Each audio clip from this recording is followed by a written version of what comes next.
नमस्कार मेरे प्यारे साथियों, स्वागत करता हूं आप सभी का। मैं सुशील यादव आपके अपने पसंदीदा यूट्यूब चैनल हमारी परीक्षा में। साथियों, उम्मीद करता हूं कि आप सभी का स्वास्थ्य भी एकदम बेहतरीन होगा और आप सभी की तैयारी भी बहुत अच्छी चल रही होगी।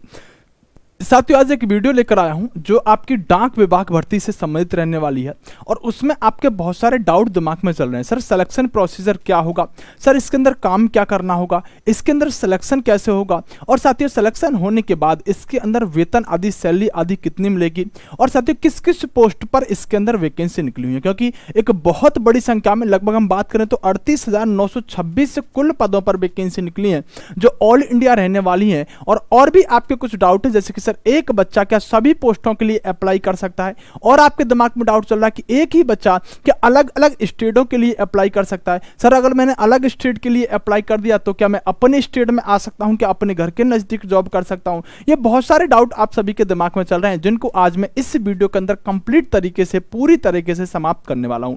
तो साथियों, सबसे पहले जान लेते हैं आइएगा इस वीडियो के बारे में। लेकिन उससे पहले आपसे एक बात कहना चाहूंगा कि साथियों, अगर आप अभी तक आपने इस चैनल को सब्सक्राइब नहीं किया तो सब्सक्राइब करके एक बार बेल आइकन को दबा लें, क्योंकि आप इसकी प्लेलिस्ट में जाकर देख लीजिएगा, आपको एक भी फालतू की बकवास वीडियो नहीं मिल सकती इस चैनल पर। सारी की सारी आपके काम की चीज इस चैनल पर डाली जाती है। अगर आपकी काम की चीज नहीं होती तो कभी भी इस चैनल पर डाली ही नहीं जाती है। यह विशेष ध्यान में रखते हुए, इस बात को विशेष ध्यान में रखते हुए, गौर करते हुए आपको इस चैनल पर कंटेंट दिया जाता है या जानकारी दी जाती है, और एकदम से सटीक और महत्वपूर्ण जानकारी ही आपके सामने लेकर आई जाती है। तो आप सभी लोग इतना विश्वास करते हैं, ये सबसे अच्छी बात है। तो इस चैनल को आप सब्सक्राइब जरूर कर लीजिएगा, जिससे आपको सीधी बात, नो बकवास के अंतर्गत सारी चीजें इस चैनल पर दी जा सकें।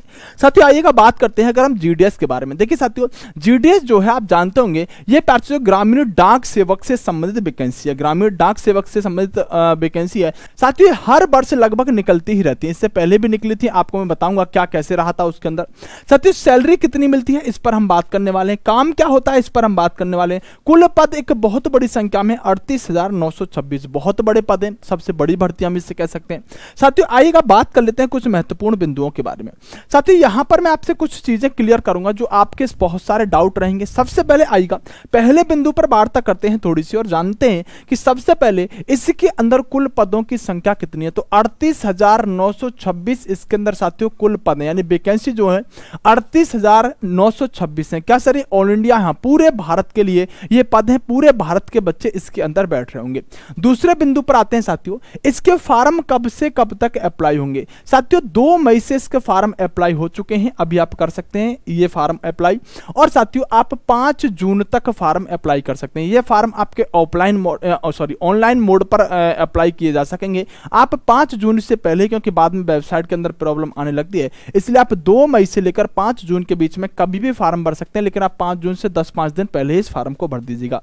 साथियों, अगर हम बात करें इसकी जो उम्र सीमा है, आयु कितनी लेंगे, तो इस वैकेंसी के लिए आयु जो मांगी गई वो 18 से 40 वर्ष मांगी गई है। और अगर हम बात करें ये एज काउंट कब से करेंगे, तो फार्म भरने की अंतिम तिथि तक आपकी ये उम्र होनी चाहिए 18 से 40। फार्म भरने की यानी 5 जून तक आपकी उम्र 18 से 40 होनी चाहिए, तो आप यहां पर अप्लाई कर सकते हो। अगर आप एससी में हैं तो साथियों आपको, एससी या एसटी में है तो यहां पर 5 साल का छूट मिलेगा, और अगर आप ओबीसी में है तो आपको 3 साल की छूट मिलने वाली है।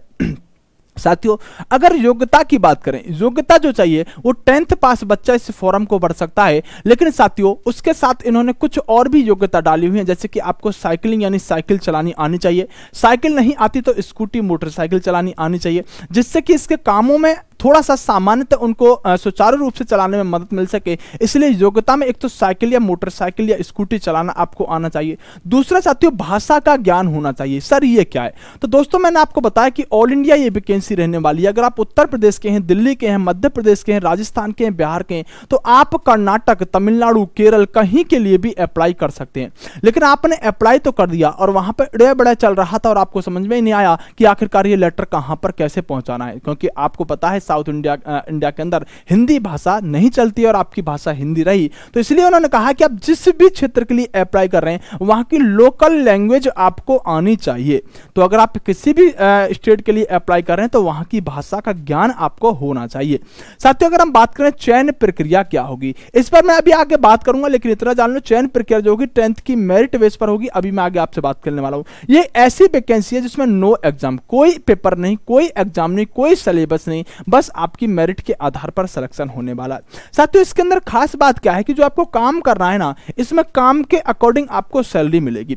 यानी कि काम का जो इन्होंने क्राइटेरिया दिया गया है वो 4 घंटे दिया है, आगे चल के काम 5 घंटे 6 घंटे भी हो सकता है, लेकिन काम आपको सिर्फ 4 घंटे करना होगा।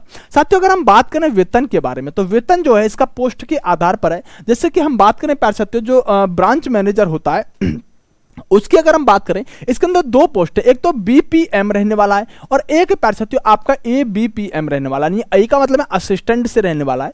अगर बात करें बीपीएम की जो सैलरी रहेगी वो आपकी 12,000 रहेगी और डाक सेवक और एबीपीएम की सैलरी 10,000 रहने वाली है। तो वेतन 10,000 और 12,000 देखने में थोड़ा सा कम लग रहा होगा, लेकिन साथियों ये आरंभिक सैलरी है।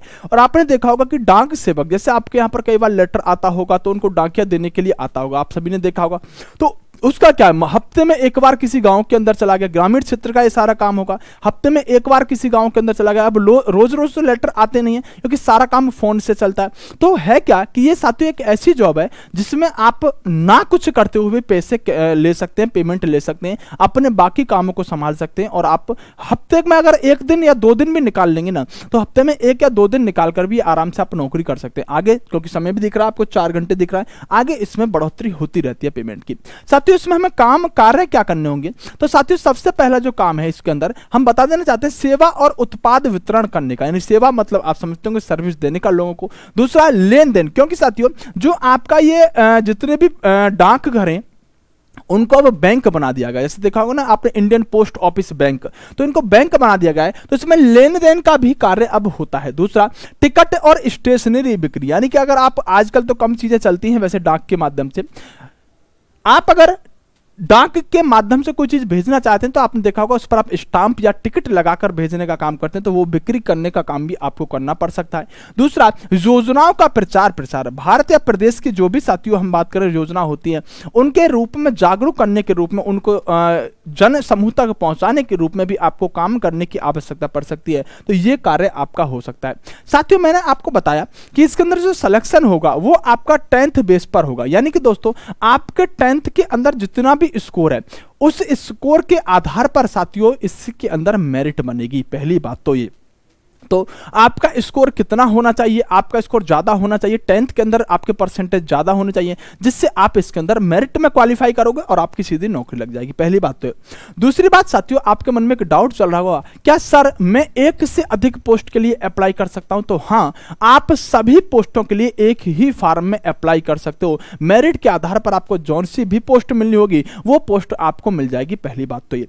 दूसरी बात साथियों, इसके अंदर क्या होगा कि आप अगर उत्तर प्रदेश के हैं, बिहार के हैं, तो आप किसी और राज्य की लिए अप्लाई करना चाहते हैं तो आप कर सकते हैं। वहां की मेरिट में आपको क्या करना पड़ेगा, फाइट करना पड़ेगा। तो बहुत से राज्य ऐसे होंगे जहां का शिक्षा का स्तर थोड़ा सा डाउन होगा, तो निश्चित सी बात है वहां पर मेरिट कम जाएगी। जैसे बहुत सारे राज्य आप देख सकते हैं। अब जैसे बात करें उत्तर प्रदेश के अंदर, तो उत्तर प्रदेश के अंदर 10th 12th थोड़ा सा नकल वकल से भी आती है, तो परसेंटेज काफी आपको दिखाई दे जाता है। वैकेंसी का भी रोल रहेगा, किस राज्य के लिए कितनी वैकेंसी, किस जोन के लिए कितनी वैकेंसी है। लेकिन जिस राज्य के लिए आपकी शिक्षा का स्तर जो है वो कमजोर है, उसमें अगर आप अप्लाई करेंगे और वहां की लोकल लैंग्वेज को आप जानते हैं तो आप फायदे में रहने वाले होंगे।